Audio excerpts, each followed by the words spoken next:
Hey everyone, I'm Lyle, Product Manager at Zenarmor. In this quick video, I'm going to show you some of our latest iterations to our organization dashboard in Zenconsole that is available with all of our SSE and SASE subscriptions. And today we're going to talk about specifically identity and access management, as well as users and groups, and how all this functionality ties together within the organization dashboard. So to start, we're going to look at identity and access management and why we need this. So we included identity and access management into Zenconsole because we realized that there's a lot of organizations out there that have existing users and groups set up within their organization. Perhaps this is in Azure or in Okta or Google Workspaces. And from there, you want to be able to bring those users into Zenconsole so you can create policies around these groups of individuals or specific users. So we made this setup relatively simple to achieve, where we offer a few authentication methods, the first being generic SAML 2.0, and then we also have Google Cloud Identity, which is fully operational, where you can link into your Google Workspace account that you may have already established, and from there you can bring all your users and groups from Google Workspace relatively easily doing that. And then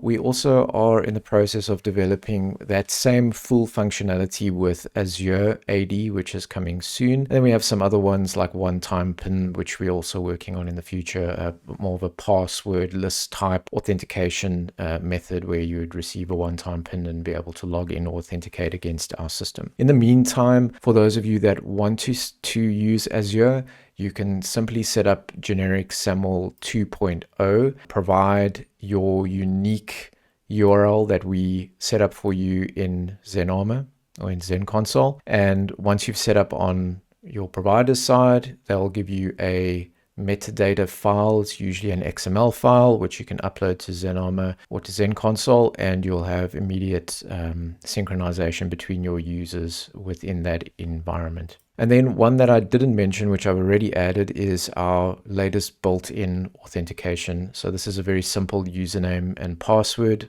mechanism and is the default with Zenconsole. So for this lab, I've set up a built-in authentication with a username and password, and there's not really much to configure here. It's standard, as I said. So once you've picked your authentication method that you would like to use, the next option you have within this menu is to enforce single sign-on authentication on your gateways. So the way that this works is if you have any existing gateways within your network, it could be OpenSense running Zenarmor on top of it, we offer you this agentless authentication method where you can turn on SSO authentication to be enforced on a particular gateway, all of your gateways. And from there, when a user opens up their browser, they will be prompted to log in using the credentials that you set up in your authentication method. And once they've fully authenticated, they will then have access to the internet resource that is sitting behind that Zenarmor instance that's running. So we give you that level of control to do that. In order for this functionality to work, however, you need to be able to deploy a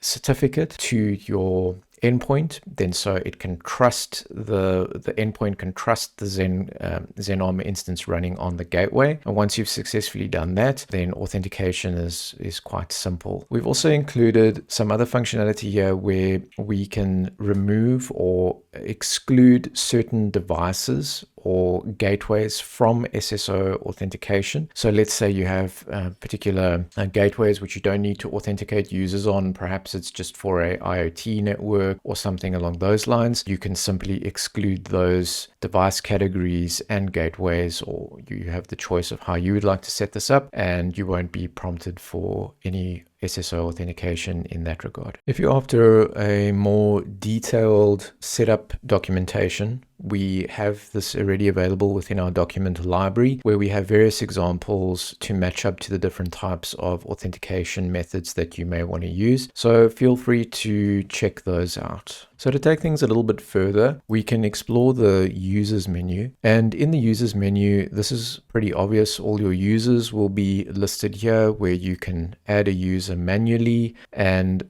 you can set it that it notifies the user via email. So once your user's been added manually into this into this menu, they'll be provided with a email, and from there they'll be able to log in and change their password and follow that normal process of setting up their own password and so on. And then if you are using Google Workspaces as your provider, users will be brought in from your organization and they'll be automatically populated within this menu, whereby you can approve those users access to Zenarmor. They'll show up as a pending case before they've been approved, and once you've bulk approved all of your users in your organization, they will be able to log in using their Google credentials within Google Workspace. And then just to touch a little bit on the groups, this is also quite self-explanatory, but we have the ability to bring your existing groups in from your IDP. So this could be users that belong to, for example, an accounting department or IT